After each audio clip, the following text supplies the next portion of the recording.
Hello everyone, welcome to my YouTube channel. My name is Ankit Chaudhary और आज मैं आप लोगों के लिए ज्योग्राफी की एक लेक्चर सीरीज़ लेकर आया हूँ। ये लेक्चर सीरीज़ मैंने यूपीएससी और स्टेट पीसीएस एग्ज़ाम को फोकस करके बनाई है, बट ये लेक्चर्स आपको जो और कॉम्पिटिटिव एग्ज़ाम्स हैं जैसे एसएससी के बहुत सारे एग्ज़ाम्स होते हैं उसमें भी बहुत हेल्पफुल होगी। मेरी कोशिश ये रहेगी कि डिफ़िकल्ट से डिफ़िकल्ट कॉन्सेप्ट जो ज्योग्राफी का है उसे सबसे सिंप्लीफाइड वे में आप तक पहुँचा सकूँ, जिससे लंबे समय तक ये आपकी मेमोरी में रहे। एक बहुत बड़ा इश्यूज़ जो और वीडियोज़ में मैंने देखा है वो ये है कि कॉन्सेप्ट समझाए तो जाते हैं बहुत ज़्यादा कॉम्प्लेक्स मैनर में, तो लंबे समय तक हम उन्हें रिटेन नहीं कर पाते। मेरी कोशिश यही रहेगी कि मैं बहुत सिंपल वे में आपको ये थ्योरीज समझा पाऊँ। ये मेरा छोटा सा इंट्रोडक्शन है, चलिए आगे बढ़ते हैं। तो पहली थ्योरी जो हम डिस्कस करने वाले हैं वो है कॉन्टिनेंटल ड्रिफ्ट थ्योरी। ये जो भाई साहब आपको स्क्रीन पे दिखाई दे रहे हैं, इनका नाम है एल्फ्रेड वेगनर और ये थ्योरी इन्होंने ही दी थी 1912 में। इस थ्योरी को समझने से पहले मैं चाहूँगा कि हम दो वर्ड्स के मतलब को समझें। पहला वर्ड है कॉन्टिनेंट और दूसरा वर्ड है ड्रिफ्ट। अगर हम इन दोनों वर्ड के मतलब को समझ लेंगे तो इस थ्योरी का जस्ट जो है, इसका बेसिक आइडिया जो है वो हमें क्लियर हो जाएगा। तो चलिए इन दोनों वर्ड्स के मतलब को समझते हैं। पहला वर्ड है हमारे पास कॉन्टिनेंट। कॉन्टिनेंट से आप क्या समझते हैं? कॉन्टिनेंट की कोई भी एक साइंटिफिक डेफिनेशन नहीं है, बट कन्वेंशनली, पारंपरिक तौर पे, ट्रेडिशनली कॉन्टिनेंट का मतलब होता है अर्थ की सरफेस पे बड़े बड़े लैंड के पीसेस, बड़े बड़े लैंड के चंक्स जो millions and millions of square kilometre में फैले हुए हों और ये चारों तरफ से पानी से घिरे हुए हों। जैसे इस इमेज में देखिए, ये बड़े बड़े आपको लैंड के पीसेस दिखाई दे रहे हैं। ये जो कलर्ड में है ये लैंड के बड़े बड़े पीसेस हैं, जैसे नॉर्थ अमेरिका हो गया, साउथ अमेरिका हो गया, अफ्रीका, एशिया, ऑस्ट्रेलिया। तो ये सब कॉन्टिनेंट्स हैं हमारे। और इस कन्वेंशनल डेफिनेशन के अकॉर्डिंग अर्थ की सरफेस पे हमें 7 कॉन्टिनेंट मिलते हैं। कौन से 7 कॉन्टिनेंट है वो? एशिया हो गया, यूरोप हो गया, अफ्रीका हो गया, ऑस्ट्रेलिया हो गया, नॉर्थ अमेरिका, साउथ अमेरिका और एंटार्क्टिका। तो आई होप कॉन्टिनेंट्स का मतलब आपको क्लियर है। जो सेकंड वर्ड है जिसका मतलब हमें समझना है वो है ड्रिफ्ट। तो ड्रिफ्ट से हम क्या समझते हैं?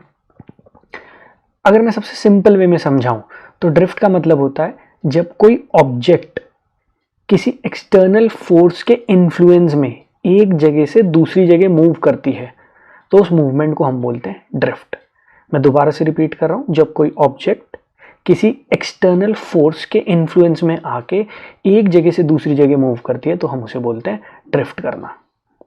तो अब अगर आप इन दोनों वर्ड्स को कंबाइन कर देंगे तो आपको मिलेगा कॉन्टिनेंटल ड्रिफ्ट। और अब आपको बेसिक आइडिया क्लियर हो जाएगा। मतलब कॉन्टिनेंट्स ड्रिफ्ट कर रहे हैं, मतलब किसी एक्सटर्नल फोर्स की वजह से कॉन्टिनेंट्स मूव कर रहे हैं एक जगह से दूसरी जगह। अगर आप इस इमेज में देखेंगे, यहाँ देखो, ये अफ्रीका है, ये साउथ अमेरिका। तो ये कॉन्टिनेंट देखो टूट रहे हैं और एक दूसरे से दूर जा रहे हैं, और यही ये थ्योरी आपको समझाने की कोशिश करती है। इस इमेज में देखिए, ये कॉन्टिनेंट जो है टूटेंगे और दूर जाएंगे, और एल्फ्रेड वेगनर आ गए। वो सोचने लगे कि ये कॉन्टिनेंट्स क्यों टूटे हैं और एक दूसरे से दूर क्यों जा रहे हैं। तो एल्फ्रेड वेगनर ने थ्योरी दी है 1912 में। The basic idea is that continents were not located at their present location. They have drifted over geological time to reach their present location. मतलब continents हमेशा से अपनी present location पे नहीं थे। मतलब एशिया हमेशा से यहाँ नहीं मौजूद था, अफ्रीका हमेशा से इस लोकेशन पे नहीं था, साउथ अमेरिका यहाँ नहीं था। ये कॉन्टिनेंट्स कहीं और थे और वहाँ से धीरे धीरे ड्रिफ्ट करते हुए, मूव करते हुए ये अपनी प्रेजेंट लोकेशन तक पहुँचे हैं, और अभी भी ये ड्रिफ्ट कर रहे हैं, मूव कर रहे हैं। हमेशा ये यहाँ नहीं रहने वाले। ये इस थ्योरी का बेसिक आइडिया है। तो ये थ्योरी किसने दी है? एल्फ्रेड वेगनर ने। और कौन से ईयर में? 1912। आपसे कभी भी एग्जाम में ये पूछा जाए कि कॉन्टिनेंटल ड्रिफ्ट थ्योरी किसने दी है तो उसका सिर्फ एक आंसर होने वाला है, वो है Alfred Wegener in the year 1912। But ये एल्फ्रेड वेगनर का ओरिजिनल आइडिया नहीं था। सबसे पहले ये बात स्पेक्यूलेट की थी अब्राहम ऑर्टिलियस ने 1596 में। जी हाँ, अब्राहम ऑर्टिलियस वो फर्स्ट इंडिविजुअल, वो पहले व्यक्ति हैं जिन्होंने स्पेक्यूलेट किया। स्पेक्यूलेट करने का मतलब होता है एक अंदाजा लगाया। तो उन्होंने एक अंदाजा लगाया कि हमारे कॉन्टिनेंट जो है वो मूव कर रहे हैं। हालांकि ये जो टर्म है कॉन्टिनेंटल ड्रिफ्ट, ये आगे चल के एल्फ्रेड वेगनर ने ही कॉइन किया, एल्फ्रेड वेगनर ने ही दिया है, बट सबसे पहले ये अंदाजा या सबसे पहले स्पेक्यूलेट किया था अब्राहम ऑर्टिलियस ने 1596 में। अब्राहम ऑर्टिलियस का भी नाम इंपॉर्टेंट है क्योंकि एनसीईआरटी में वो मेंशन किया, इसलिए मैंने यहाँ पे वो नाम दे दिया है। तो आप ध्यान रखिएगा, सबसे पहले किसने बात सोची थी, वो थे अब्राहम ऑर्टिलियस 1596। बट इस थ्योरी का जो क्रेडिट दिया जाता है और ये जो नाम है कॉन्टिनेंटल ड्रिफ्ट, ये किसने दिया है, ये दिया है एल्फ्रेड वेगनर ने। कौन से वाले ईयर में, 1912 में। अब देखो, अब्राहम ऑर्टिलियस ने जो बात कही या स्पेक्यूलेट किया कि कॉन्टिनेंट्स हमारे एक दूसरे से दूर जा रहे हैं, मूव कर रहे हैं, ये किसी एविडेंस के बेसिस पे तो कहा होगा। अब ऐसा नहीं है कि एक दिन अब्राहम ऑर्टिलियस सपने से जागे और उन्होंने कहा कि हाँ भाई कॉन्टिनेंट मूव कर रहे हैं, क्यों, क्योंकि मुझे सपना आया है, ऐसा तो नहीं हुआ होगा। तो कोई ना कोई एविडेंस तो होगा जिसके बेसिस पे उन्होंने ये बात बोली। और हाँ, एक ऐसा एविडेंस है और आगे चल के एल्फ्रेड वेगनर ने उस एविडेंस को अपनी थ्योरी में यूज किया है। तो ऐसा नहीं है कि अब्राहम ऑर्टिलियस ने बस आउट ऑफ द ब्लू ये बोल दिया था कि नहीं भाई कॉन्टिनेंट्स तो टूट के एक दूसरे से दूर जा रहे हैं। There was a certain evidence based on which Abraham Ortelius speculated this, and later Alfred Wegener also used this evidence in support of his theory. अब वो evidence क्या है?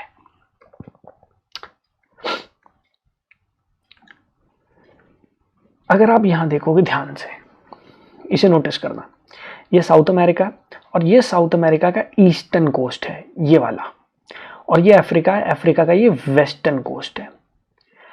अगर आप साउथ अमेरिका और अफ्रीका को पास लेकर आते हो तो आपको दिखाई देगा कि साउथ अमेरिका का ईस्टर्न कोस्ट जो है वो अफ्रीका के वेस्टर्न कोस्ट में एक जिगसॉ पजल की तरह फिट हो जाएगा।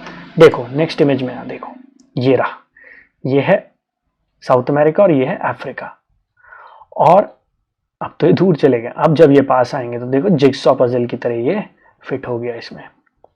और इसी के बेसिस पे अब्राहम ऑर्टिलियस ने स्पेक्यूलेट किया था कि हो सकता है साउथ अमेरिका और अफ्रीका एक साथ जुड़े हुए हों और धीरे धीरे ये टूट के एक दूसरे से दूर गए हो। हालांकि इसके पीछे जो उन्होंने फोर्स बताई थी वो आज की डेट में बहुत ही चाइल्डिश लगेगा आपको। उन्होंने कहा था कि अर्थक्वेक और फ्लड्स की वजह से कॉन्टिनेंट्स टूटे हैं।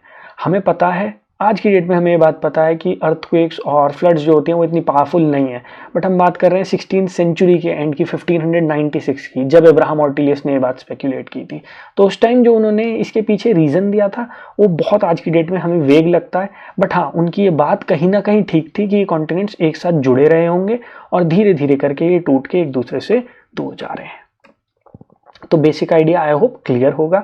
कभी भी एग्जाम में पूछा जाए ये थ्योरी किसने दी है तो उसका एक ही आंसर है, मैं फिर रिपीट कर रहा हूं, वो है Alfred Wegener in the year 1912। आगे बढ़ते हैं। अब एल्फ्रेड वेगनर की जो थ्योरी है इसके पीछे एल्फ्रेड वेगनर का मोटिव क्या था, एल्फ्रेड वेगनर ने क्यों ये थ्योरी दी। भाई कोई तो रीजन रहा होगा कि एल्फ्रेड वेगनर ने ये थ्योरी डेवलप की। सबसे पहली बात तो ये, एल्फ्रेड वेगनर इनिशियली इस थ्योरी पे काम नहीं कर रहे थे, he was not working on this theory. Alfred Wegener was a meteorologist. Meteorologist का मतलब होता है क्लाइमेट को पढ़ने वाले geographer. So he was a geographer, but वो बेसिकली क्लाइमेट को स्टडी कर रहे थे। और क्लाइमेट में भी वो एक बहुत स्पेशल चीज को स्टडी कर रहे थे, that is paleo climatic variations. Now what is paleo climatic variations?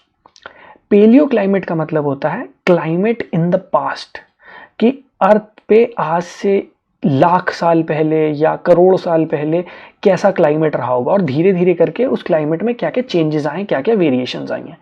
तो Alfred Wegener was basically studying palaeoclimatic variation, and while studying these palaeoclimatic variations he came across an evidence.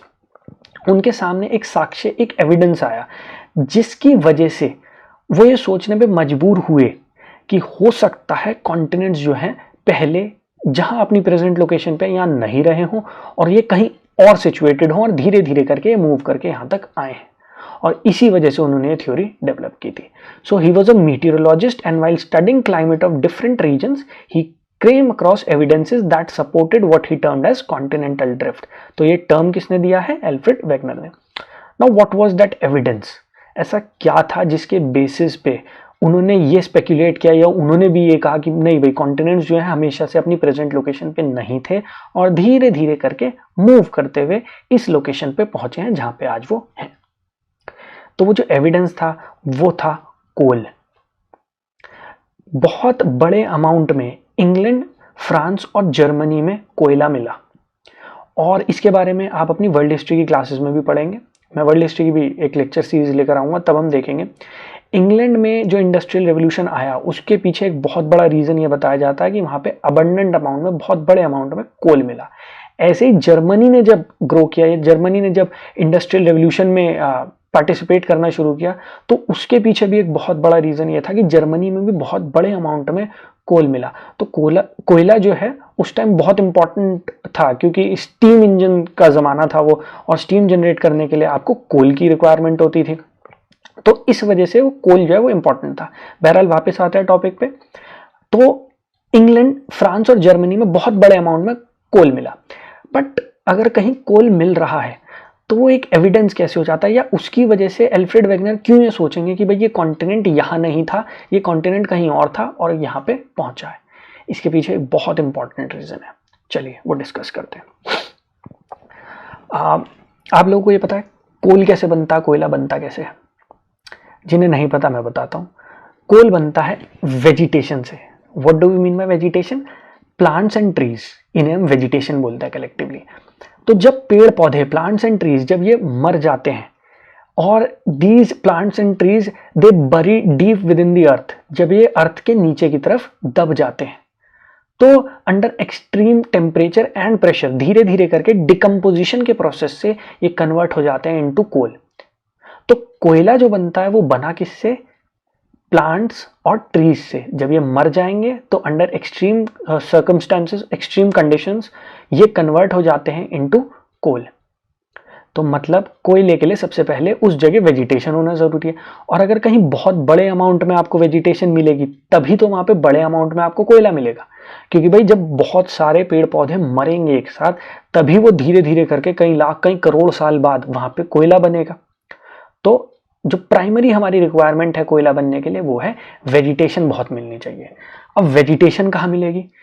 Vegetation या पेड़ पौधों को grow करने के लिए दो बहुत इंपॉर्टेंट फैक्टर्स की रिक्वायरमेंट है। पहला फैक्टर होता है हमारा कि धूप मिलनी चाहिए। हमें पता है फोटोसिंथेसिस के लिए सनलाइट बहुत इंपॉर्टेंट है।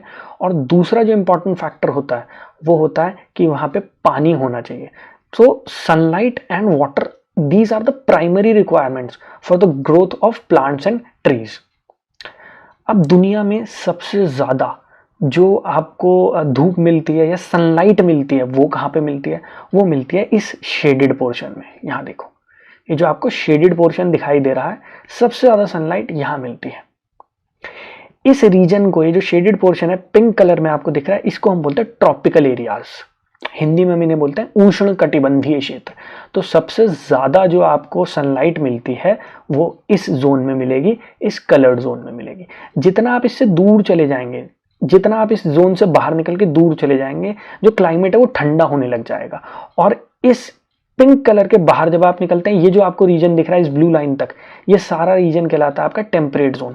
और टेम्परेट जोन जो होते हैं ये ठंडे इलाके होते हैं।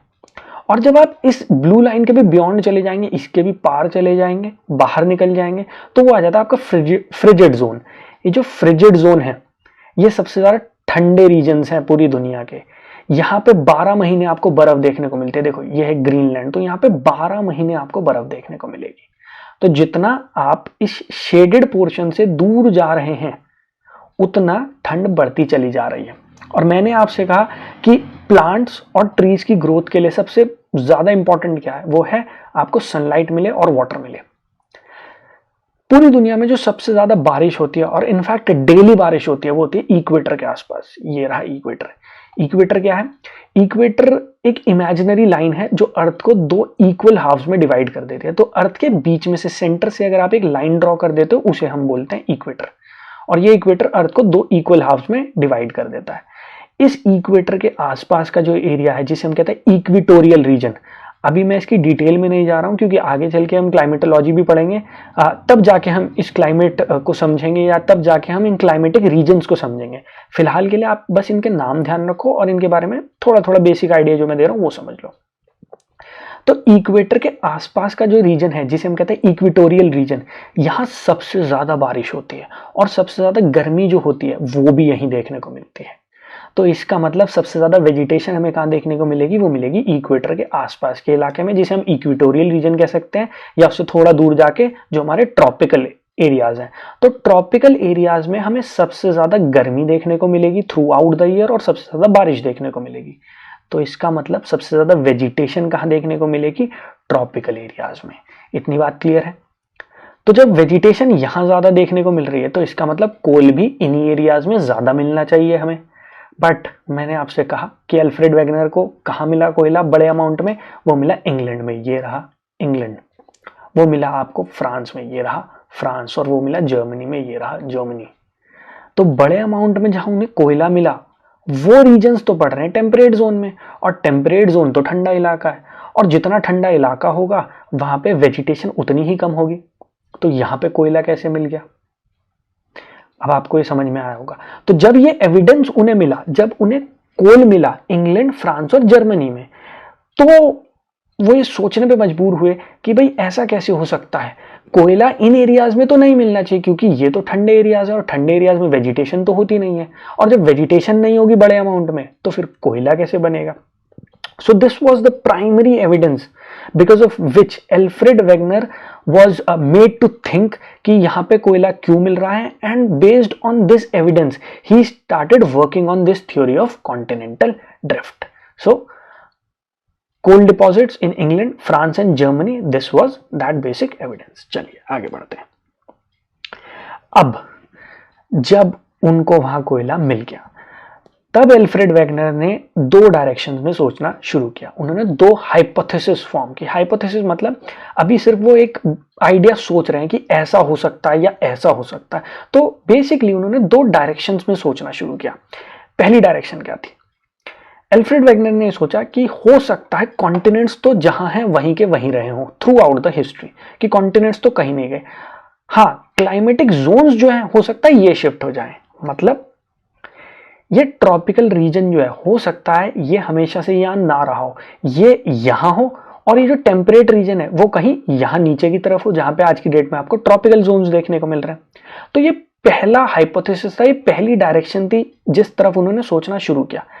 बट इस हाइपोथेसिस में एक बहुत बड़ा फ्लॉ है और एल्फ्रेड वेगनर को वो फ्लॉ पता था। उन्हें पता था इस हाइपोथेसिस में एक बहुत बड़ी कमी है और इसी वजह से एल्फ्रेड वेगनर ने इस हाइपोथेसिस पे आगे नहीं सोचा, उन्होंने इस हाइपोथेसिस को डेवलप नहीं किया। वो फ्लॉ है क्या, आपको पता है ट्रॉपिकल एरियाज सबसे गर्म एरियाज क्यों हैं, क्योंकि थ्रू आउट द ईयर पूरे साल सन का जो मूवमेंट है वो इस लाइन से बाहर नहीं होता और इस वाली लाइन से नीचे की तरफ नहीं होता। मतलब थ्रू आउट द ईयर सन जो है वो ट्रॉपिक ऑफ कैंसर के बाहर नहीं जाएगा और ट्रॉपिक ऑफ कैप्रिकॉर्न के भी बाहर नहीं जाएगा, वो पूरे साल इसी बीच में कहीं ना कहीं रहेगा। और सन की रेज जितना स्ट्रेट अर्थ के ऊपर पड़ती है उतना ही ज्यादा उन रेज के अंदर एनर्जी होती है। तो मतलब सबसे ज्यादा जो एनर्जी मिलेगी, सबसे ज्यादा जो हीट मिलेगी वो इन एरियाज को ही मिलेगी। अब अगर आप चाहते हो कि ट्रॉपिकल एरियाज यहां कहीं हो जहां पे आज की डेट में इंग्लैंड है, फ्रांस है, जर्मनी है, तो उसके लिए सन को यहां से उठ के यहां जाना पड़ेगा। बट वो नहीं होता है, हमें पता है सन तो स्टेशनरी है, अर्थ उसके चारों तरफ चक्कर लगा रही है, earth is revolving around the sun. तो ये जो पहला हाइपोथेसिस है इसमें ये फ्लॉ है कि अगर ये बात ठीक है कि भाई ट्रॉपिकल रीजन्स कहीं यहाँ नॉर्थ में रहे होंगे और ये टेम्परेट रीजन कहीं नीचे की तरफ रहा होगा, तो उसके लिए सन को मूव कराना पड़ेगा यहाँ से यहाँ की तरफ। और हमें पता है सन तो कहीं नहीं जाने वाला। सन का जो मूवमेंट है वो ट्रॉपिक ऑफ कैंसर से ट्रॉपिक ऑफ कैप्रिकॉर्न, ये जो ऊपर की तरफ आपको ये लाइन दिख रही है, अब ये Tropic of Cancer, Tropic of Capricorn है। अभी मैं उसकी डिटेल में नहीं जा रहा हूं, मैं फिर रिपीट कर रहा हूं, क्लाइमेटोलॉजी वाले लेक्चर में हम इन्हें डिटेल में समझेंगे। फिलहाल के लिए आप इतना समझ लो बस, ये जो शेडेड पोर्शन है सन कभी भी इसके बाहर नहीं जाता, मतलब ट्रॉपिक्स के बाहर सन का मूवमेंट नहीं होगा। और इसी वजह से जो हीट मिलती है थ्रू आउट द ईयर वो इस एरिया को ही ज्यादा मिलती है। तो मतलब पहला वाला हाइपोथेसिस तो गलत है, क्योंकि उसके लिए मूवमेंट किसका चाहिए, सन का चाहिए, और सन तो कहीं नहीं जाने वाला, वो तो अपनी लोकेशन पे बैठा हुआ है। तो इसी वजह से एल्फ्रेड वेगनर ने ये जो पहला हाइपोथेसिस है इसको नेगेट कर दिया। उन्होंने इस हाइपोथेसिस को आगे डेवलप नहीं किया। जो दूसरी डायरेक्शन या दूसरा हाइपोथेसिस जो है जिस पे उन्होंने सोचा वो ये था कि अगर क्लाइमेटिक जोन्स चेंज नहीं हुए, मतलब कि भाई ट्रॉपिक्स हमेशा यहीं रहे हैं और टेम्परेट रीजन हमेशा से यहीं रहा है, तो उन्होंने ये सोचा फिर ये हो सकता है कि कॉन्टिनेंट्स जो हैं ये मूव किए हों। मतलब आज की डेट में यूरोप जो आपको यहाँ देखने को मिल रहा है, हो सकता है हमेशा से यूरोप इस रीजन में ना रहा हो सकता है इंग्लैंड, फ्रांस और जर्मनी ये यहाँ ट्रॉपिकल एरियाज में रहे हों, और धीरे धीरे ट्रॉपिक से मूव करते करते ये नॉर्थवर्ड या ऊपर की तरफ यहाँ कहीं शिफ्ट हुए हों। ये हाइपोथेसिस उन्हें ज़्यादा रेलिवेंट लगा, ज़्यादा प्लॉजिबल लगा। इसके चांसेस उन्हें ज़्यादा लगे कि हाँ हो सकता है कॉन्टिनेंट्स ने मूव किया और धीरे धीरे करके मूव करते हुए वो अपनी प्रेजेंट लोकेशन तक पहुंच गए। और इसी वजह से उन्होंने पहले वाले हाइपोथेसिस को नकार दिया, नेगेट कर दिया, और उन्होंने अपने सेकेंड हाइपोथेसिस पे काम करना शुरू किया कि कॉन्टिनेंट्स जो है ये मूव किए हैं और आज की डेट में भी मूव करते चले जा रहे हैं। ये उनका बेसिक हाइपोथेसिस था। अब थ्योरी की तरफ बढ़ते हैं कि थ्योरी में उन्होंने बोला क्या। एल्फ्रेड वेगनर ने ये कहा कि आज से कई लाख साल पहले, लगभग आज से 220 million 225 million years ago, 220 million साल पहले एक बहुत बड़ा कॉन्टिनेंट रहा होगा जिसको उन्होंने नाम दिया पेंजिया। और इस पेंजिया कॉन्टिनेंट को सराउंड किया है पेंथलासा ने। पेंथलासा क्या है, ओशन को वो कह रहे हैं। यहां पे देखिए इस इमेज में, ये पूरा एक यूनाइटेड कॉन्टिनेंट है जिसका नाम है पेंजिया, और ये जो वाटर बॉडी सराउंड कर रही है इसे, ये जो पानी है जिसने चारों तरफ से इसे घेरा हुआ है, इसको उन्होंने नाम दिया पेंथलासा। तो उनका ये कहना था कि आज से लगभग 220-225 मिलियन साल पहले एक सुपर कॉन्टिनेंट हुआ करता था, एक सिंगल कॉन्टिनेंट हुआ करता था जिसका नाम था पेंजिया, और एक ओशन हुआ करता था, एक सिंगल ओशन जिसने उस कॉन्टिनेंट को चारों तरफ से घेर रखा था, उसका नाम था पेंथलासा। तो पेंजिया कॉन्टिनेंट हो गया और पेंथलासा हो गया हमारा ओशन। लगभग आज से 200 या 220 मिलियन ईयर्स एगो ये जो कॉन्टिनेंट है, सुपर कॉन्टिनेंट जिसे हम कह रहे हैं पेंजिया, ये टूटना शुरू हुआ। यहां देखिएगा ये टूट रहा है। तो ये दो पार्ट्स में टूटा, दो बड़े भागों में ये टूटा। नॉर्थ वाला जो आपको दिख रहा है वो है लॉरेशिया, और ये जो दूसरा पार्ट दिख रहा है ये है गोंडवाना लैंड। तो लगभग 200-220 मिलियन साल पहले, ये मैं इसलिए कह रहा हूं क्योंकि अलग अलग सोर्सेज में अलग अलग दिया हुआ है, तो आप ये मान लो लगभग 200-220 मिलियन ईयर्स एगो ये दो पार्ट्स में डिवाइड हुआ। एक था आपका लॉरेशिया और दूसरा था आपका गोंडवाना लैंड। आज की डेट में जो नॉर्थ अमेरिका है, ग्रीनलैंड हो गया, पूरा का पूरा आपका यूरोप और एशिया को मिला के कंबाइन रूप से हम बोलते हैं यूरेशिया। तो ये पूरा का पूरा जो एरिया है ये सारा पहले लॉरेशिया हुआ करता था, और लॉरेशिया टूट के इन कॉन्टिनेंट्स में बटा है। नॉर्थ अमेरिका हो गया आपका, यूरोप और एशिया हो गया। इस इमेज में देखना, ये रहा आपका लॉरेशिया, ठीक है। ये वाला जो पार्ट है इस लाइन के लेफ्ट की तरफ, यहां जो पार्ट दिख रहा है ये है आपका नॉर्थ अमेरिका, और ये जो आपको पार्ट दिख रहा है ये है आपका यूरेशिया। यूरोप प्लस एशिया को कंबाइन रूप से हम बोलते हैं यूरेशिया। यहां देखो, ये हो गया आपका नॉर्थ अमेरिका और ये हो गया आपका यूरोप और एशिया का रीजन। इसमें हम इंडिया का जो लैंडमास है उसको इंक्लूड नहीं कर रहे हैं। इंडिया का लैंडमास धीरे धीरे करके मूव किया है और एशिया के साथ आके मर्ज किया है, जुड़ गया है, ठीक है। तो इंडिया का जो लैंडमास हुआ करता था वो बेसिकली गोंडवाना लैंड का पार्ट था, और गोंडवाना लैंड जब टूटा तो इंडिया का जो लैंडमास है वो नॉर्थवर्ड मूव करता है और धीरे धीरे करके आके वो टकराता है किससे, एशिया के पार्ट से। आज की डेट में जहां पे आपको हिमालयाज देखने को मिलते हैं ये वही रीजन है जहां पे इंडिया का लैंडमास जो है वो एशिया के साथ आके जुड़ा था, मर्ज किया था। तो गोंडवाना लैंड से क्या क्या बना, south America, Africa, India, Australia और एंटार्क्टिका।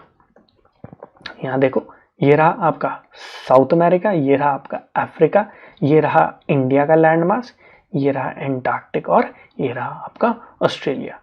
तो धीरे धीरे करके ये मूवमेंट हुआ और ये देखो इंडिया ऊपर की तरफ जाएगा, यहाँ ये गया और यहाँ आके एशिया में मर्ज हो गया।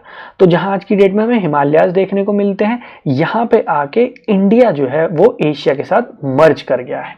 तो आई होप इतना क्लियर है कि एक सुपर कॉन्टिनेंट था लगभग 200-220 मिलियन ईयर्स एगो, एक सुपर कॉन्टिनेंट था जिसका नाम था पेंजिया।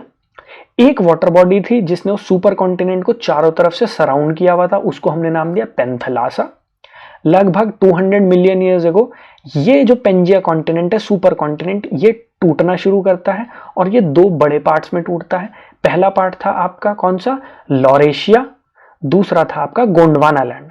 लॉरेशिया फिर फर्दर ब्रेक करता है, वो और टूटता है। वो किस किस में टूटा आपका, बेसिकली नॉर्थ अमेरिका, ग्रीनलैंड और यूरेशिया, यूरोप प्लस एशिया हो गया यूरेशिया। जो आपका गोंडवाना लैंड है वो किस किस में टूटता है, साउथ अमेरिका हो गया, अफ्रीका हो गया, ऑस्ट्रेलिया हो गया, एंटार्क्टिका हो गया और इंडिया का लैंड मास जो है। और इंडिया धीरे धीरे करके नॉर्थ की तरफ मूव करता है और आके किससे टकराता है, एशिया से। और जहां पे वो टकराया था एशिया से, वहां पे आज की डेट में आपको क्या देखने को मिलते हैं, हिमालयन माउंटेन्स। ठीक है, एक इंपॉर्टेंट वर्ड और है जो आपको ध्यान रखना है, वो है टेथिस सी। जब ये पेंजिया दो बड़े पार्ट्स में टूटा, एक लॉरेशिया और दूसरा गोंडवाना लैंड, तो देखो जब ये टूटेगा तो पानी जो है वो बीच में आ जाएगा, इनके यहां बीच में आ जाएगा। तो जब ये दो बड़े लैंड मासेस में टूटा, लॉरेशिया और गोंडवाना लैंड में, तो बीच में जो पानी की, जो बीच में पानी आ गया और जो वाटर बॉडी बनी, उसको हमने नाम दिया टेथिस सी। तो पहले पेंथलासा था, सिर्फ एक ओशन था, अब दूसरा इंपॉर्टेंट नाम आ गया हमारे पास, वो है आपकी टेथिस सी। ये टेथिस सी किस लिए बनी, जब हमारा पेंजिया दो बड़े पार्ट्स में टूट गया, लॉरेशिया और गोंडवाना लैंड, तो इनके बीच में जो पानी आ गया उस सी को हमने नाम दिया है आपका टेथिस सी। इस लेक्चर को मैं यहीं तक रखूंगा। इसके आगे अभी बची है ये थ्योरी, आगे हमें और डिस्कस करना है कि ये जो मूवमेंट हुआ था ये किस डायरेक्शन में मूवमेंट हुआ था, क्या क्या एविडेंसेस हैं, क्या फोर्सेस हैं, कौन सी फोर्स रिस्पॉन्सिबल है इन कॉन्टिनेंट्स को तोड़ने के लिए, ये कॉन्टिनेंट्स के मूवमेंट के पीछे क्या रीजन है या क्या एविडेंसेस हैं इस थ्योरी को सपोर्ट करने के लिए, वो सब हमें भी डिस्कस करना है। तो वो मैं नेक्स्ट लेक्चर में डिस्कस करूंगा। आई होप यहां तक जो मैंने आपको समझाया वो क्लियर होगा। वीडियो अगर पसंद आई हो तो आपको पता ही है क्या करना है, लाइक कर दीजिएगा, अपने फ्रेंड्स के साथ शेयर कर दीजिएगा और चैनल को सब्सक्राइब कर लीजिएगा। Thank you.